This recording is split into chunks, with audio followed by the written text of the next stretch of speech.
Hello મિત્રો, જય માતાજી, જય દ્વારકાધીશ બધા મિત્રોને. બસ જો આપણે હવે નવો બ્લોક ઉતારવા આવી ગયા છે. વાડીની માલપા એ ઠંડી બહુ છે, ટાઢો પવન છે ને આપણે રોજ કપાસ તે પાછળ ઉતારવાનો બાકી છે ને કપાસ બધો નીચે પડી ગયો છે. કપાસ હવે જોવો હા ડાગલા થઈ ગયા છે.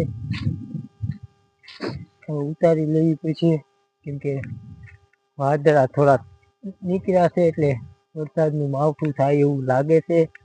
સંભાવના પાછા આંબાલાલ કાકા આગાહી દે એવું લાગે છે માવઠાની, કેમકે વાદળા નીકળ્યા છે. હાલો, જય માતાજી, જય દ્વારકાધીશ. આપણો બ્લોક